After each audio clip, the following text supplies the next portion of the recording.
क्या हो अगर अपनी ही जिंदगी में अजनबी होने का वो एहसास ही ना रहे? क्या हो अगर आपके दिमाग की आवाज, जिसे आप कहते हैं, इस वक्त कमरे में सबसे तेज हो? आप मानते हैं कि आपके विचार आपके अपने हैं, आपकी यादें आपको परिभाषित करती हैं, आपकी चेतना एक किला है। यही एक बड़ी मान्यता है। ये एक खूबसूरत नाजुक झूठ है जो आपको शांत रखने के लिए बनाया गया है।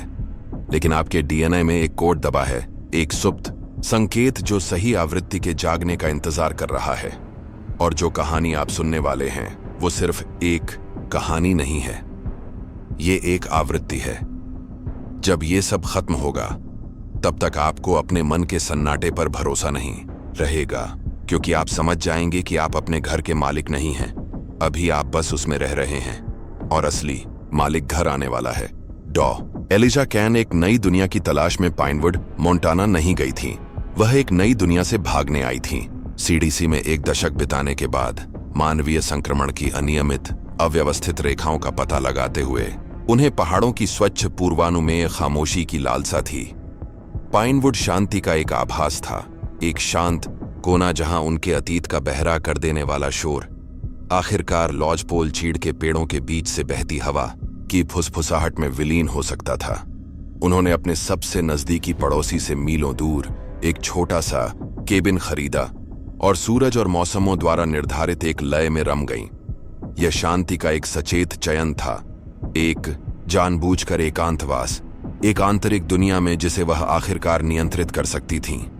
कुछ समय के लिए यह कारगर रहा।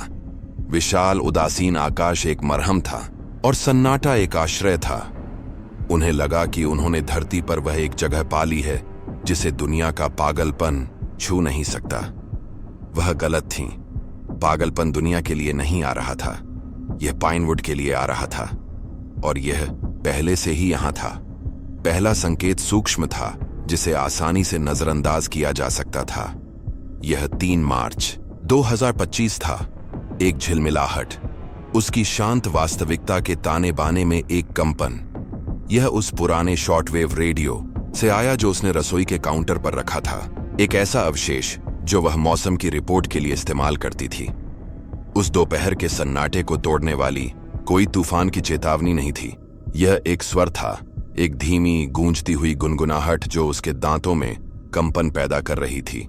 जिसके बाद एक आवाज आई। आवाज शांत, संश्लिष्ट थी, किसी भी मानवीय लहजे से रहित।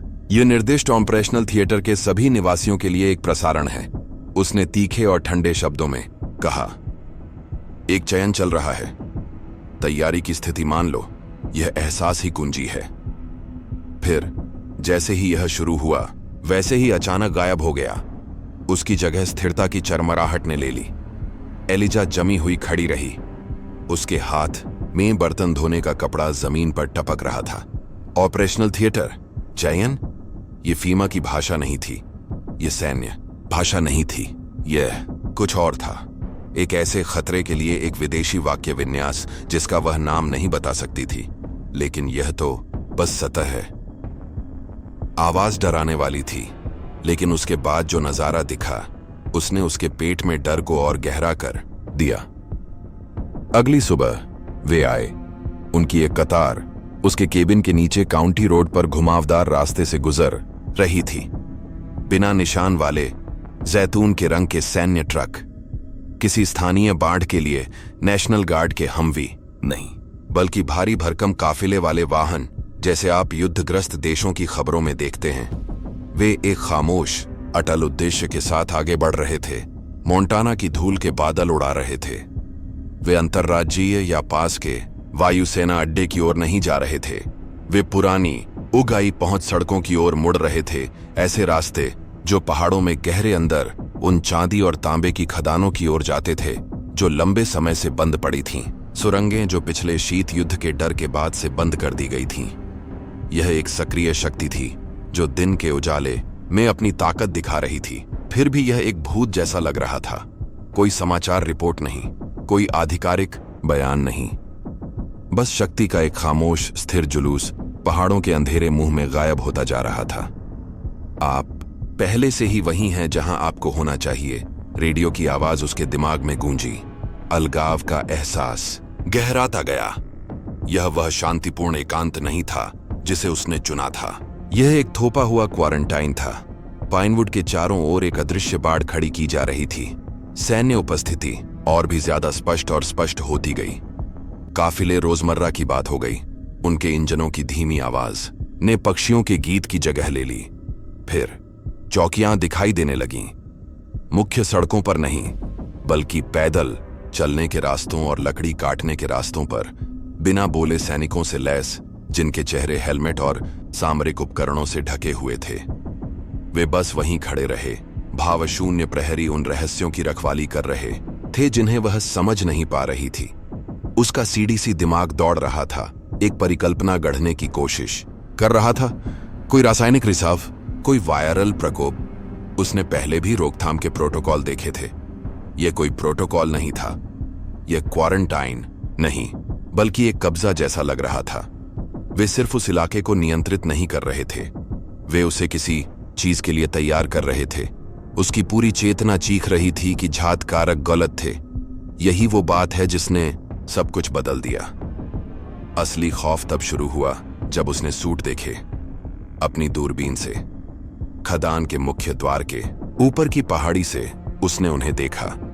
बिल्कुल सफेद, पूरी तरह से बंद, खतरनाक पदार्थों से भरे सूट पहने आकृतियां चीड़ के पेड़ों की देहाती पृष्ठभूमि में एक डरावने बांझ इरादे से घूम रही थीं। उसका खून ठंडा हो गया। वह उन सूटों को जानती थी। स्तर 4 का जैविक खतरा सुरक्षा, उस तरह का जो आप उन चीजों के लिए इस्तेमाल करते हैं जिनका कोई इलाज नहीं है।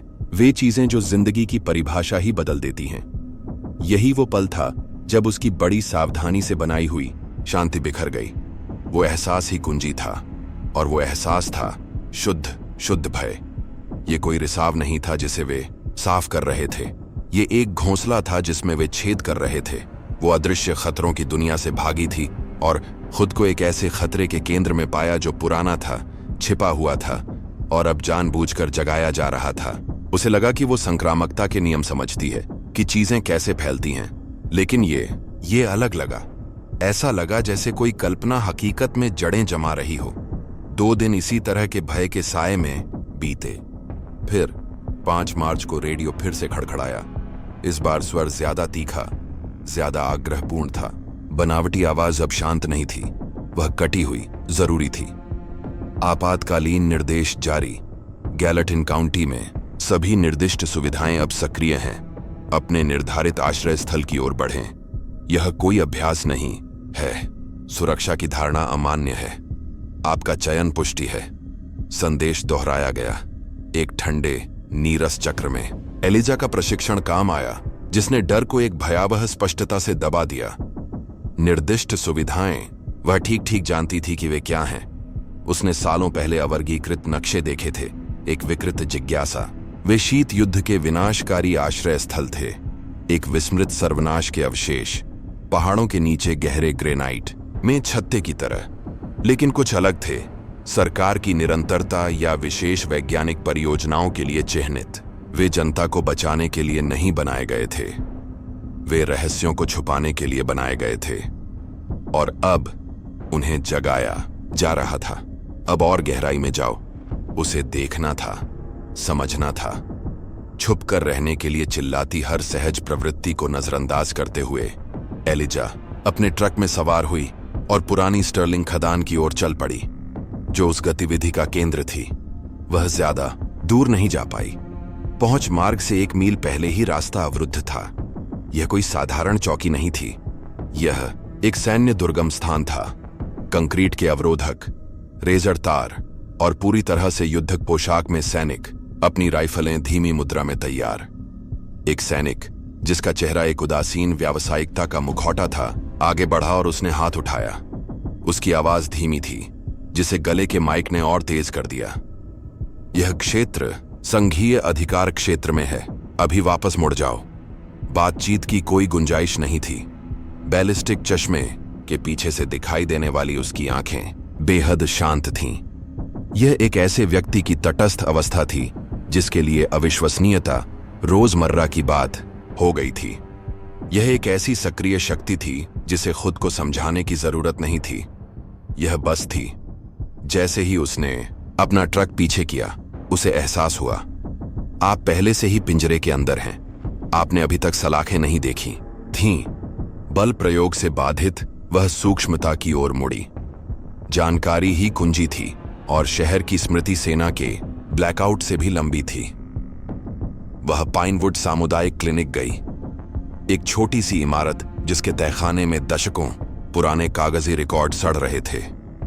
ऐतिहासिक जन स्वास्थ्य रुझानों पर शोध करने के बहाने उसने धूल भरे बक्सों को छानने में घंटों बिताए। हवा में पुराने कागजों की गंध घनी थी। उसकी आंतरिक दुनिया परिकल्पनाओं के तूफान से भरी थी, लेकिन उसे जो मिला उसके लिए उसे कुछ भी तैयार नहीं था। यह एक अकेला गलत तरीके से फाइल किया गया मेडिकल ट्रांसफर रिकॉर्ड था जो 1972 के एक बही खाते में छिपा हुआ था। कागज भंगुर था, टाइप किया हुआ पाठ धुंधला था, लेकिन पढ़ने योग्य था। यह मूल बिंदु था। मरीज का नाम मोटी काली स्याही से मिटा दिया गया था, लेकिन गंतव्य नहीं।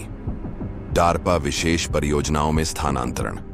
और वहां नीचे एक हस्तलिखित नोट, मरीज प्रोजेक्ट डीपवेल का प्राथमिक विषय है। साइट एवरग्रीन में प्रवेश स्वीकृत। फाइल उसके हाथों में ठंडी लग रही थी। किसी गुप्त इतिहास का अवशेष जो अचानक भयावह रूप से जीवंत हो उठा था। सूचीबद्ध लक्षण किसी भी पाठ्य पुस्तक से नहीं थे जो उसने कभी पढ़ी हो।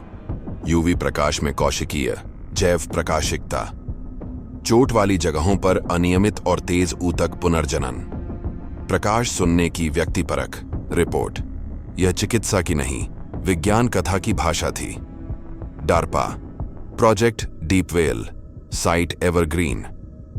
नाम मंत्रों जैसे लग रहे थे, एक ऐसे दरवाजे की चाबियां जिसका अस्तित्व उसे कभी पता ही नहीं था। उसकी पूरी चेतना डगमगा गई। यह कोई नया प्रकोप नहीं था जिससे सेना लड़ रही थी। यह एक पुराना प्रयोग था जिस पर उनका नियंत्रण खो गया था। काफिला, खतरनाक सूट, आश्रय। यह एक 50 साल पुराने राक्षस को वापस उसके बक्से में ठूंसने की एक हताश कोशिश थी। उसकी कल्पना, जो वायरस और बैक्टीरिया के संदर्भ में सोचने के लिए प्रशिक्षित थी, एक प्रयोगशाला के अहंकार से पैदा हुए खतरे को समझने के लिए संघर्ष कर रही थी। अपने केबिन की झूठी सुरक्षा में लौटकर एलिजा ने फाइल अपनी मेज पर रख दी। पहाड़ों का सन्नाटा अब शांत नहीं रहा। वह भारी दमघोंटू प्रोजेक्ट डीपवेल के भूतों से भरा हुआ था। वह जिस दुनिया को जानती थी, उसके कारण और प्रभाव के पूर्वानुमेय नियमों के साथ वह एक भ्रम था, एक सहज धारणा। असली दुनिया एक अलग तर्क पर चलती थी, गुप्त परियोजनाओं और असंभव जैविकी की एक छिपी हुई धारा पर। फाइल का मिलना कोई संयोग नहीं था, यह एक चयन था। वह अब अपनी खिड़की की सुरक्षा से झांकने वाली एक पर्यवेक्षक नहीं थी। अतीत के इस टुकड़े को छूकर वह प्रयोग में प्रवेश कर गई थी। वह एहसास ही कुंजी था, और वह एहसास एक ठंडे अदृश्य धागे का था जो अब उसे सीधे रहस्य के केंद्र से जोड़ रहा था। उसे बेयर टूथ माउंटेन के नीचे दबे अंधेरे में खींच रहा था। वह अब केवल संकट की जांच नहीं कर रही थी, वह उसका हिस्सा बन रही थी। अगली सुबह लॉकडाउन का तर्क चकनाचूर हो गया। उसके बरामदे पर एक पैकेट पड़ा था, एक साधारण जूते के डिब्बे के आकार का पार्सल, सादे भूरे कागज में लिपटा हुआ, बिना किसी मोहर या कुरियर के निशान के।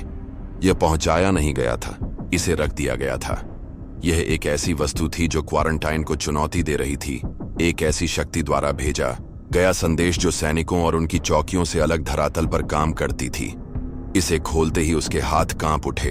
अंदर पीली पड़ चुकी रुई के एक बिस्तर पर रखी दो चीजें थीं।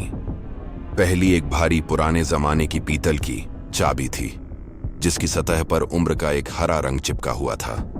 एक छोटा सा धातु का टैग लगा हुआ था, जिस पर एवरग्रीन मेडिकल विंग लिखा था। दूसरी चीज ने उसके दिल को थाम दिया। यह एक लेमिनेटेड पहचान पत्र था, जैसा कि 70 के दशक में उच्च सुरक्षा वाले केंद्रों में इस्तेमाल होता था। समय के साथ धुंधली हो चुकी तस्वीर एक युवती की थी, उसकी आंखों, उसके जबड़े और उसके चेहरे के साथ। यह निर्विवाद रूप से वही थी, लेकिन इसके नीचे छपे नाम में लिखा था डॉ मार्गरेट हेलर, DRPA स्पेशल प्रोजेक्ट्स। ये एक असंभव कलाकृति थी, एक ऐसे जीवन का भूत जो उसने कभी जिया ही नहीं था। विरोधाभास को समझने की कोशिश में उसकी चेतना डगमगा गई। जैसे ही उसने मार्गरेट हेलर के चेहरे को देखा, उसका चेहरा, उसकी गर्दन के पिछले हिस्से में एक अजीब स्थानीय खुजली शुरू हो गई। उसने पहचान पत्र फेंक दिया और बाथरूम के शीशे की ओर दौड़ी। उसका मन इनकार के एक उन्मत्त तूफान में डूबा हुआ था। वहां उसके बालों की रेखा के ठीक नीचे एक निशान था जो कुछ घंटों पहले नहीं था। एक छोटा, बिल्कुल गोलाकार खरोंच, इंजेक्शन वाली जगह जैसा। लेकिन यह सिर्फ एक खरोंच नहीं थी। जैसे ही उसने देखा, उसके आसपास की त्वचा झिलमिला उठी। गहरा लाल रंग धीरे धीरे गहरा होता गया, एक हिंसक बैंगनी रंग में, फिर एक अप्राकृतिक भड़कीले नीले रंग में। खतरा बाहर नहीं था, यह अंदर था, यह उसके खून में था। यह एहसास ही कुंजी है, और यह एहसास एक गहरे उल्लंघन का था। उसका शरीर एक ऐसे संदेश का कैनवास बन रहा था जिसे वह पढ़ नहीं सकती थी। एक कायापलट जो उसके जन्म से 50 साल पहले शुरू हो गया था। मीलों दूर काउंटी कोर्ट हाउस के धूल भरे तहखाने में शेरिफ डेल विंटर्स भी अतीत की एक ऐसी ही यात्रा पर थे। एक स्थानीय निवासी, यहीं जन्मे और पल्ले बढ़े। उन्होंने अपने शहर पर सैन्य कब्जे को एक निजी अपमान के रूप में देखा। हर मोड़ पर अड़कर उन्होंने शहर की अपनी यादों की ओर रुख किया। अखबारों के अभिलेखागार, एक चरमराते माइक्रोफिच रीडर पर उन्होंने 1972 की पतझड़ को पलटा। वे विसंगतियों की तलाश में थे, वर्तमान संकट की प्रतिध्वनियों की, और उन्हें वे मिल गईं। छोटे छोटे लेखों की एक श्रृंखला पिछले पन्नों में दबी हुई। रहस्यमय बीमारी खनन समुदाय को त्रस्त कर रही है, एक शीर्षक में लिखा था। आधिकारिक स्पष्टीकरण कुएं के दूषित पानी का था, लेकिन वर्णित लक्षण विचित्र थे। मतिभ्रम, प्रकाश के प्रति संवेदनशीलता और फ्यूग अवस्था के द्वार। यह शहर के इतिहास में एक फुटनोट था जिसे खारिज कर दिया गया और भुला दिया गया। लेकिन डेल ने पैटर्न देख लिया। वह पहले प्रकोप को देख रहे थे, अब और गहराई में जाइए। लेखों ने एक बेहद जानी पहचानी तस्वीर पेश की थी। जैसे जैसे खनिकों में बीमारी फैलती गई, रिपोर्टें और भी अस्पष्ट और भी नियंत्रित होती गईं। फिर उन्हें कुंजी मिल गई। नवंबर 1972 का एक छोटा सा लेख अमेरिकी सेना की engineer corps Beartooth Mountain के आसपास राष्ट्रीय वन के एक विशाल हिस्से की घेराबंदी कर रही थी। ठीक वही इलाका जो अब लॉकडाउन में है। आधिकारिक कारण भूकंपीय अस्थिरता था, यानी खदान के ढहने का खतरा। यह तब भी झूठ था और अब भी है। सच वहां था, सेंसर किए गए अखबारी कागज की पंक्तियों के बीच नकारात्मक जगह में लिखा हुआ। वे शहर को ढहने से बचाने के लिए खदानों को सील नहीं कर रहे थे। वे दुनिया को उस चीज से बचाने के लिए खदानों को सील कर रहे थे जो अंदर जाग चुकी थी। यह मान लेना कि यह एक नई घटना है, एक खतरनाक कल्पना थी। यह एक ऐसी घेराबंदी थी जो 50 सालों से रुकी हुई थी। एलिजा, जिसके हाथ में एक असंभव पहचान पत्र था, जानती थी कि वह अकेले इसका सामना नहीं कर सकती। खामोशी की दीवार को धकेलने वाला सिर्फ एक और व्यक्ति था, शेरिफ विंटर्स। जब वह उसके केबिन में पहुंचा तो उसने उसे पहले फाइल नहीं दिखाई। उसने उसे अपनी गर्दन पर चमकता नीला निशान दिखाया। वह नहीं हिला। उसने बस सिर हिलाया और धुंधली हो चुकी अखबार की कतरनें उसकी मेज पर रख दी। सबूतों के दो समूह, एक बेहद निजी और दूसरा ऐतिहासिक, एक ही भयावह कहानी में विलीन हो गए। 1972 की रहस्यमय बीमारी और उसकी गर्दन पर असंभव चोट के निशान एक ही बीमारी के लक्षण थे। प्रोजेक्ट डीपवेल, उसके चेहरे वाला पहचान पत्र कोई जालसाजी या गलती नहीं था। वह एक पदनाम था, एक कुंजी। उसके अस्तित्व की पूरी स्थिति बदल रही थी। एलिजा कैन की पहचान किसी पुरानी, किसी दूसरी चीज पर एक पतली परत बनती जा रही थी। उसकी चेतना के मैं हूं को चुनौती दी जा रही थी। लेकिन यह समझने के लिए कि वह क्या बन रही थी, उन्हें पहले यह पता लगाना था कि मार्गरेट हेलर असल में कौन थीं। शेरिफ विंटर्स की जांच उन्हें एक नाम तक ले गई। 1972 के खदान वेतन सूची से एक भूत, हेरोल्ड ग्रियोम, एक डार्पा ठेकेदार के लिए एक पूर्व इलेक्ट्रॉनिक्स टेक्नीशियन। उन्होंने उसे 20 मील दूर एक एकांत केबिन में रहते हुए पाया, एक विक्षिप्त एकांतवासी जो क्वांटम भौतिकी और गूढ़ दर्शन पर किताबों के ढेर से घिरा हुआ था। जब उसने एलिजा को ट्रक से बाहर निकलते देखा तो उस बूढ़े आदमी का चेहरा सदमे से सफेद पड़ गया। उसकी आंखें 50 साल से बने डर से चौड़ी हो गईं।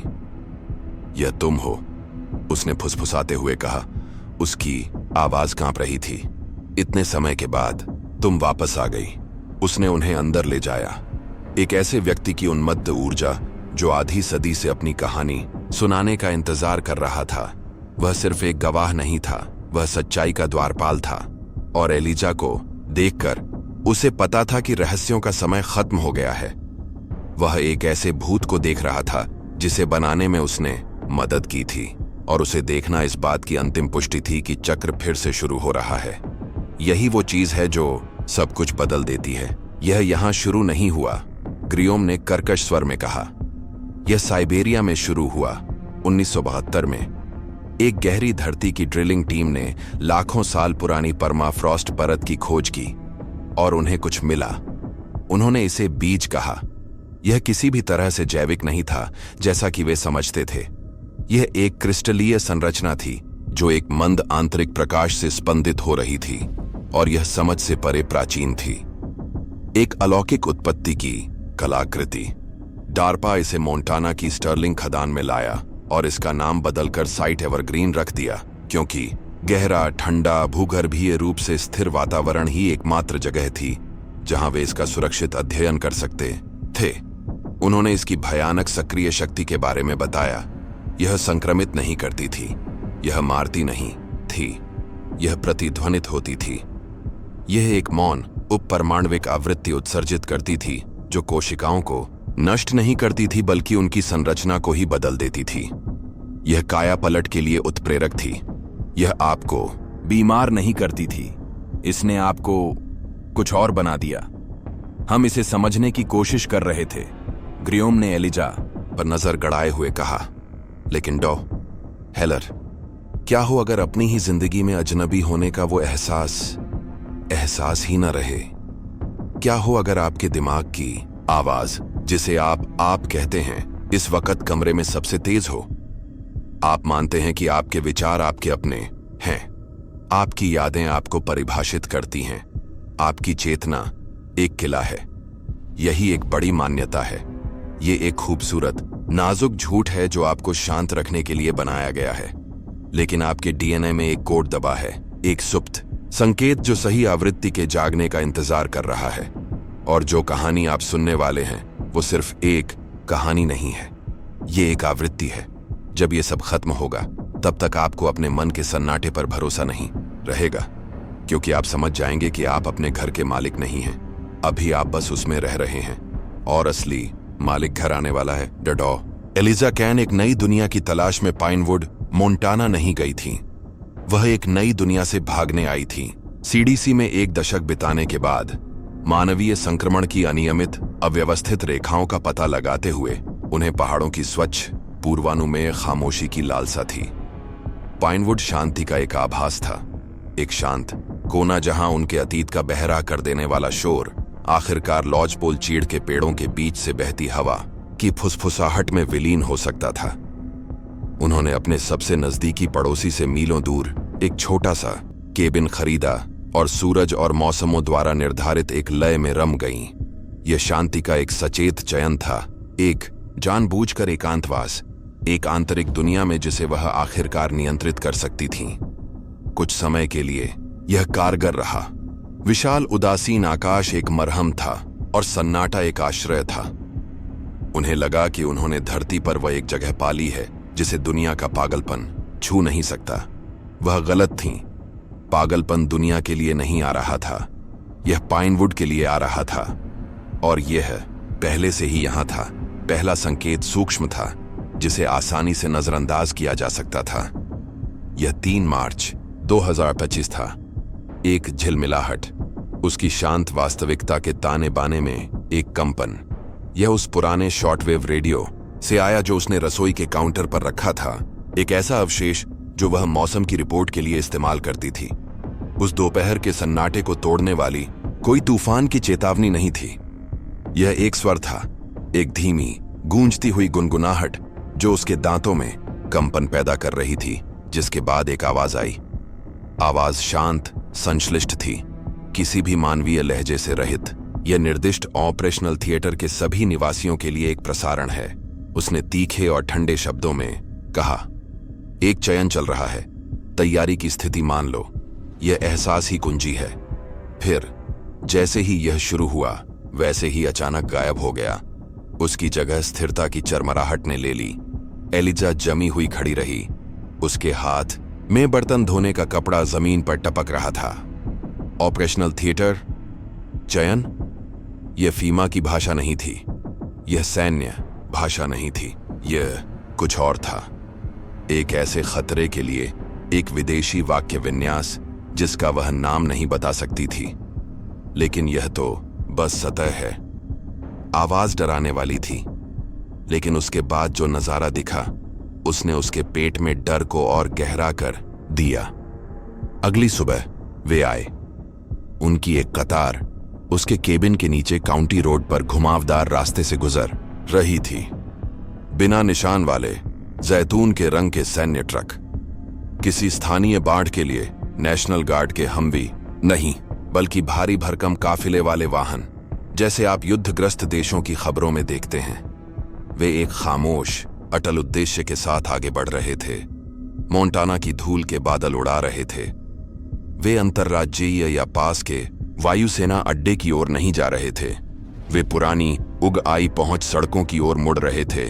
ऐसे रास्ते जो पहाड़ों में गहरे अंदर उन चांदी और तांबे की खदानों की ओर जाते थे जो लंबे समय से बंद पड़ी थीं। सुरंगें जो पिछले शीत युद्ध के डर के बाद से बंद कर दी गई थीं। यह एक सक्रिय शक्ति थी जो दिन के उजाले में अपनी ताकत दिखा रही थी। फिर भी यह एक भूत जैसा लग रहा था। कोई समाचार रिपोर्ट नहीं, कोई आधिकारिक बयान नहीं, बस शक्ति का एक खामोश स्थिर जुलूस पहाड़ों के अंधेरे मुंह में गायब होता जा रहा था। आप पहले से ही वहीं हैं जहां आपको होना चाहिए। रेडियो की आवाज उसके दिमाग में गूंजी। अलगाव का एहसास गहराता गया। यह वह शांतिपूर्ण एकांत नहीं था जिसे उसने चुना था। यह एक थोपा हुआ क्वारंटाइन था। पाइनवुड के चारों ओर एक अदृश्य बाढ़ खड़ी की जा रही थी। सैन्य उपस्थिति और भी ज्यादा स्पष्ट और स्पष्ट होती गई। काफिले रोजमर्रा की बात हो गए। उनके इंजनों की धीमी आवाज ने पक्षियों के गीत की जगह ले ली। फिर चौकियां दिखाई देने लगीं। मुख्य सड़कों पर नहीं, बल्कि पैदल चलने के रास्तों और लकड़ी काटने के रास्तों पर बिना बोले सैनिकों से लैस, जिनके चेहरे हेलमेट और सामरिक उपकरणों से ढके हुए थे। वे बस वहीं खड़े रहे। भावशून्य प्रहरी उन रहस्यों की रखवाली कर रहे थे जिन्हें वह समझ नहीं पा रही थी।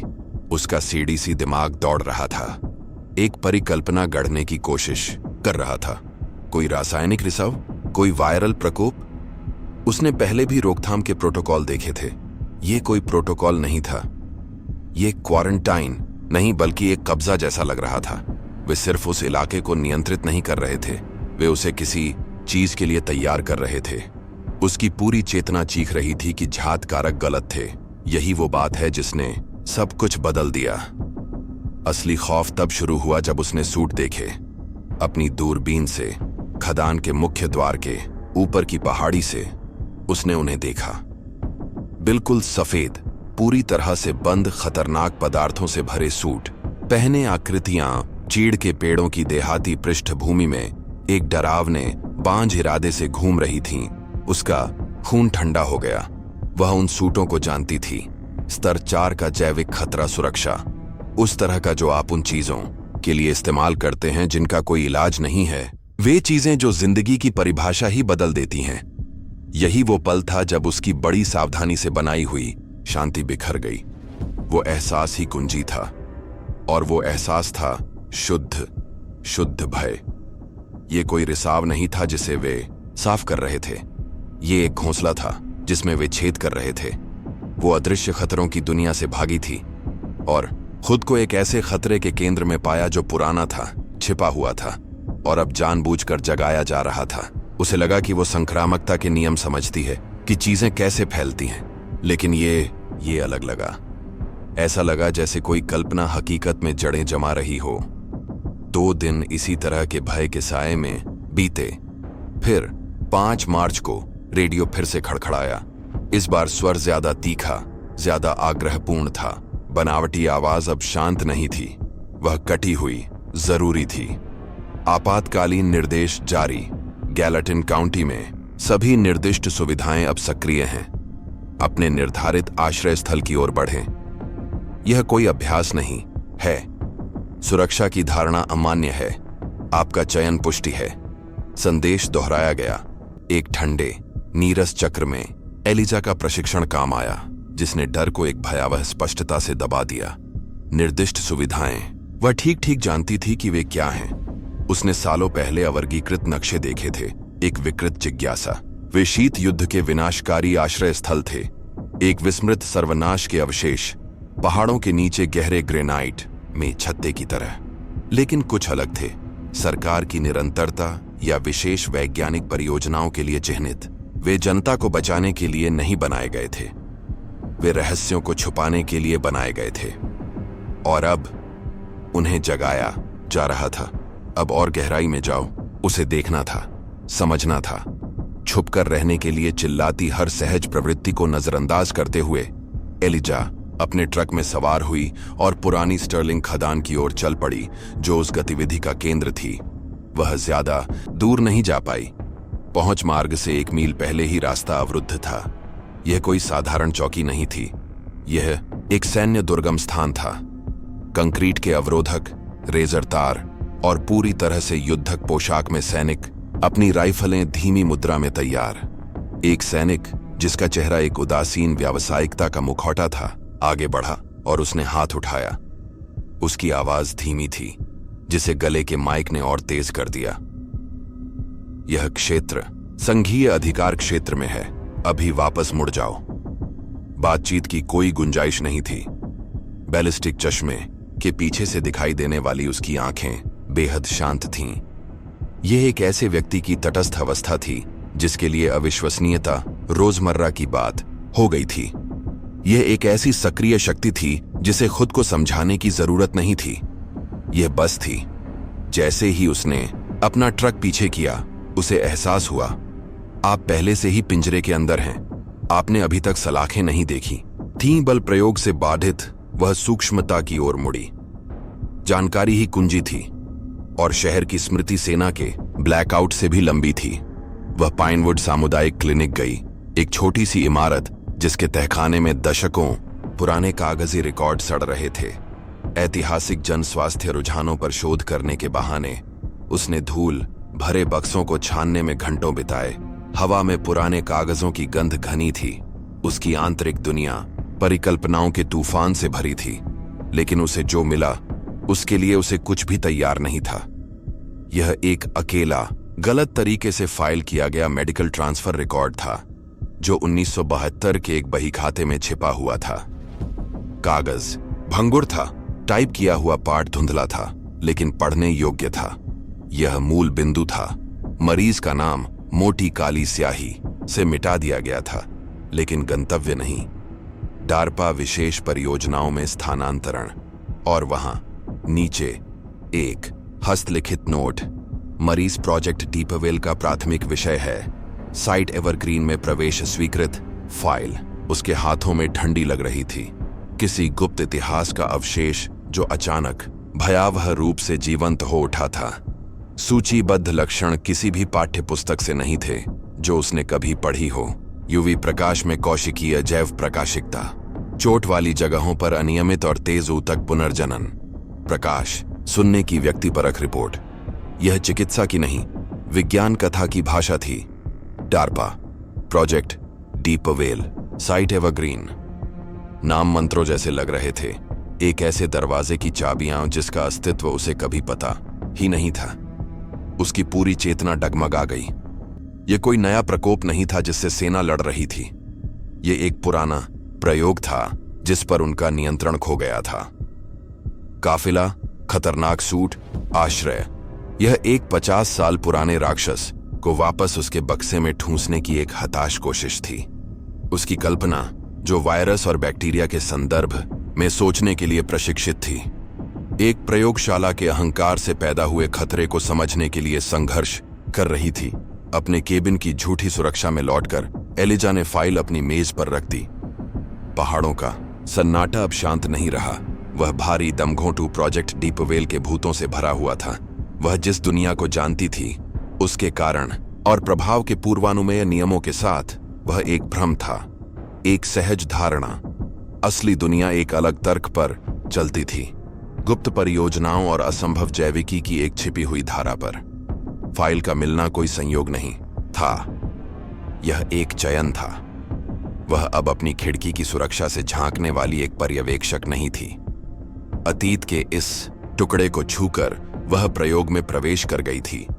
वह एहसास ही कुंजी था और वह एहसास एक ठंडे अदृश्य धागे का था जो अब उसे सीधे रहस्य के कारगर साबित हुए हैं। मुख्य स्क्रीन पर लाल रंग में एक नया निर्देश चमक उठा। Omega protocol. 30 मिनट की उलटी गिनती शुरू हो गई। थर्माइट चार्ज करता है, वॉस ने बिना किसी भावना के कहा। वे पूरे कक्ष को 4000 डिग्री तक गर्म कर देंगे, जिससे यह स्तर कांच का हो जाएगा। एक अफसोसजनक लेकिन जरूरी रीसेट। अगर हम इस संपत्ति को नियंत्रित नहीं कर पाए तो हम इसे दफना देंगे। उसने उन्हें अपने साथ सील कर दिया था। उसका आखिरी कदम पकड़ना नहीं था। यह असफल विज्ञान का एक जानलेवा कृत्य था। लेकिन जैसे जैसे उल्टी गिनती आगे बढ़ी, सतह पर लगे मॉनिटरों पर एक नई घटना दिखाई दी। एक झुंड। पाइनवुड के सैकड़ों लोग अपने घरों से बाहर निकल रहे थे। उनकी आंखें चमक रही थीं, उसी कोमल नीली रोशनी से दमक रही थीं जो स्रोत की थी। वे एकदम सही, भयानक एक रास्ता में खदान की ओर एक मौन तीर्थ यात्रा की तरह चल रहे थे। वे अब व्यक्ति नहीं थे, वे एक नेटवर्क बन गए थे। एक सामूहिक चेतना, एक अदृश्य संकेत द्वारा खींची गई।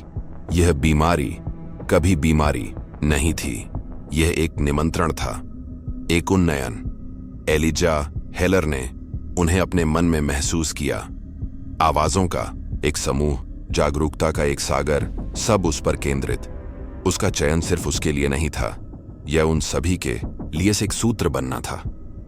यह एहसास ही कुंजी है, और यह एहसास एक परिवार का था जो आखिरकार एक साथ आ रहा था। वॉस मॉनिटरों को देखता रहा। उसका धैर्य अंततः भय में बदल गया। उसका नियंत्रित प्रयोग एक बाइबिलीय घटना बन गया था। लेकिन एलिजा के लिए यह पूर्ण स्पष्टता का क्षण था। मैं हूं अब एक वचन नहीं था, यह बहुवचन था। तेज अलार्म और वॉस के उन्मत्त आदेशों को अनदेखा करते हुए वह अवलोकन डेक के किनारे तक चली गई, स्पंदित स्रोत को देखते हुए। यह कोई अंत नहीं था, यह एक उत्कर्ष था। अपनी आंखें बंद करके उसने अपने हाथों से नहीं बल्कि अपनी चेतना से हाथ बढ़ाया। वह अंतिम सेतु, संवाहक बन गई जो नीचे स्रोत के महासागरीय मन को सतह पर बढ़ते सामूहिकता से जोड़ती थी। ओमेगा कक्ष की धीमी गुनगुनाहट एक बहरा कर देने वाली सुरीली चीख में बदल गई। ऊर्जा वाहिकाएं अतिभारित श्वेत तप्त चमक रही थीं। सेना की गोलाबारी एक अंत होने वाली थी। इसके बजाय यह एक नई दुनिया की नींव बन गई।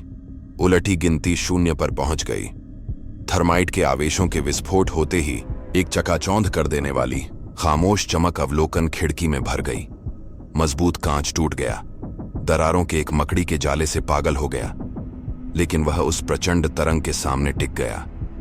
नीचे ओमेगा कक्ष में सेना का अंतिम क्रूर समाधान अपने लक्ष्य पर बह गया। लेकिन आग को जलाने के लिए कुछ नहीं मिला।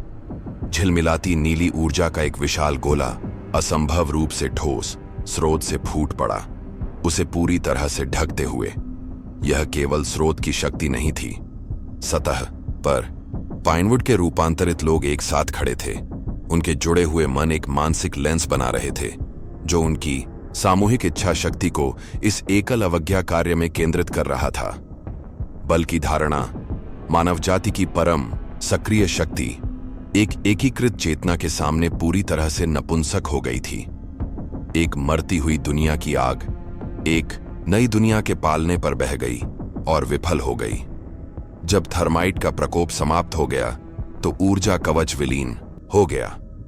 ओमेगा कक्ष गायब हो गया। उसकी जगह कुछ नया था, कुछ ऐसा जो चट्टान और स्टील के नीचे छिपा था। सैन्य मशीनरी मुड़ी हुई, पिघली हुई धातु थी, लेकिन गुफा स्वयं खिल उठी थी। पत्थर की दीवारें पीछे हट गई थीं, जिससे एक विशाल क्रिस्टलीय गिरजाघर प्रकट हुआ जो ज्यामिति को चुनौती देता था। विशाल स्पंदित संरचनाएं पेड़ों की तरह उगाईं, जो कोमल प्रकाश के जालों से आपस में जुड़ी हुई थीं। सेना ने स्रोत को समाहित करने के लिए कोई कक्ष नहीं बनाया था। उन्होंने तो बस उस गर्भ की सतह को खरोंचा था जिसे स्रोत सहस्राब्दियों से विकसित कर रहा था। एलिजा हेलर की कल्पनाएं घूम गईं। ये कोई जेल नहीं थी, यह एक बगीचा था जो अपने माली के लौटने का इंतजार कर रहा था। कक्ष के केंद्र के पास एक विशाल क्रिस्टल से एक प्रकाश एकत्रित हुआ, जिससे हवा में एक झिलमिलाती छवि प्रक्षेपित हुई। यह मार्गरेट हेलर थीं, किसी भूत के रूप में नहीं, बल्कि एक जीवंत, शांत महिला के रूप में, जो समय से अछूती प्रतीत होती थी। यह उनके लिए छोड़ा गया एक संदेश था। अगर आप इसे देख रहे हैं, उनकी आवाजें गूंजी, गर्मजोशी और स्पष्ट, तो इसका मतलब है कि आपको याद है। उन्होंने हमारे काम को एक परियोजना कहा था। वे गलत थे। यह एक प्रक्रिया है, यह कोई आक्रमण नहीं है, यह एक जागृति है। उन्होंने बताया कि उन्होंने विलीन होने का, मानवता की अगली अवस्था का संरक्षक बनने का चुनाव किया है। हम खुद को नहीं खो रहे हैं, उन्होंने कहा। उनकी आंखें सीधे एलिजा की आंखों में देख रही थीं। हम खुद बन रहे हैं। यह एहसास ही कुंजी है। आपको इसकी सच्चाई को महसूस करना होगा। आप पहले से ही वह सब कुछ हैं जो आपको बनना है। उसका संदेश उत्प्रेरक था। एलिजा को केंद्र बनाकर पूर्णतः जागृत स्रोत एक बार धड़का, एक अपार शक्ति की धड़कन जो पहाड़ पर नहीं रुकी, वह आकाश में फूट पड़ी। नीली ऊर्जा का एक मौन, विस्तृत होता हुआ गुंबद जो पूरे महाद्वीप में फैल गया। टिमटिमाते मॉनिटरों पर उन्होंने महाजागरण देखा। शहरों में, उपनगरों में, राजमार्गों पर लोग रुक गए। जैसे ही लहर गुजरी, उन्होंने ऊपर देखा। उनकी आंखों में एक हल्की नीली रोशनी चमक उठी। यह परिवर्तन कोई संक्रामक रोग नहीं था, यह एक प्रसारण था जिसने लाखों लोगों में छिपी एक सुप्त क्षमता को सक्रिय कर दिया। सेना असहाय थी। आप चेतना में बदलाव पर बम नहीं गिरा सकते। आप मानव होने के अर्थ की एक नई अवधारणा पर युद्ध की घोषणा नहीं कर सकते।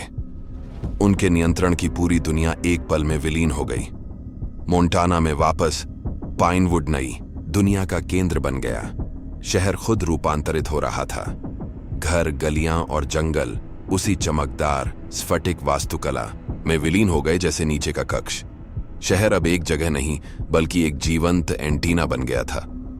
आयामों के बीच एक विशाल सेतु जो पृथ्वी को एक नई वास्तविकता के साथ सामंजस्य बिठा रहा था।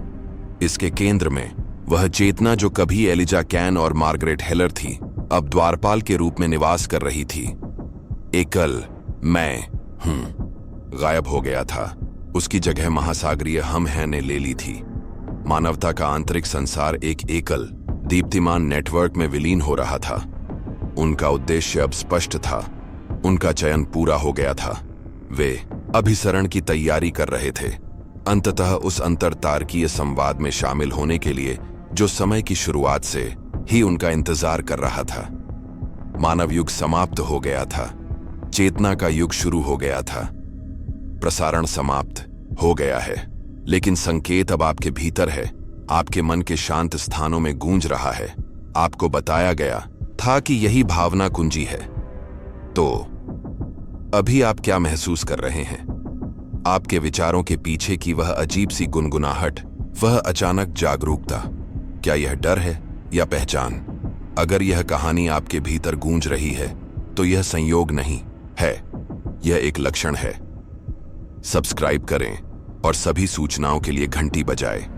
अगला प्रसारण बताएगा कि जब आप अपनी आंखें बंद करें और एक ऐसा चेहरा देखें जिसे आप नहीं पहचानते, लेकिन एक ऐसा मन जिसे आप पहचानते हैं, तो क्या करें?